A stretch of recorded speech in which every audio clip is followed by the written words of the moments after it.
Bonjour à tous et bienvenue dans cette nouvelle capsule vidéo du chapitre 2 d'Histoire de 4e, l'Europe des Lumières, consacrée à l'encyclopédie au XVIIIe siècle.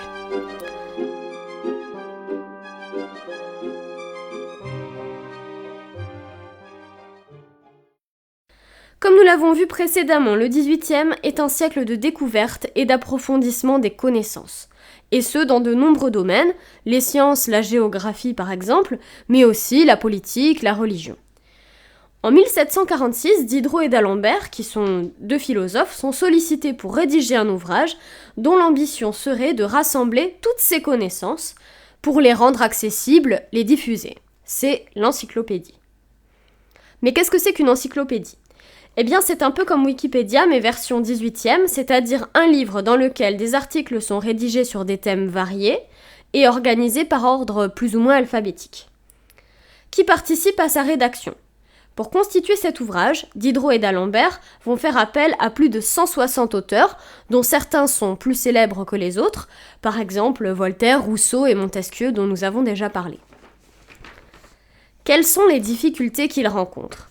Premièrement, il faut rassembler les articles et les relire. En effet, un peu comme sur Wikipédia, tous les articles ne sont pas de bonne qualité. Il appartient donc à Diderot et d'Alembert de les relire et de les corriger. Deuxièmement, fabriquer les livres, car l'encyclopédie se compose d'une vingtaine de volumes, 72 000 articles et des planches gravées et dessinées. Il faut donc les imprimer, caractère par caractère, ce qui représente beaucoup de travail, mais aussi beaucoup d'argent. Pour financer cette entreprise, des souscripteurs donnent de l'argent et commandent des exemplaires.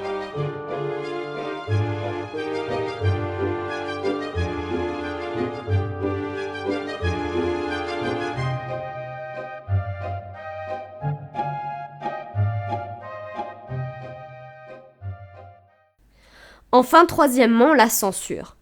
L'ouvrage comporte de vives critiques, plus ou moins dissimulées, et Diderot a déjà été censuré lui-même. Les autorisations de publication ne sont donc pas toujours données. Les philosophes encourent la prison, mais malgré tout l'encyclopédie est lue, discutée et diffusée.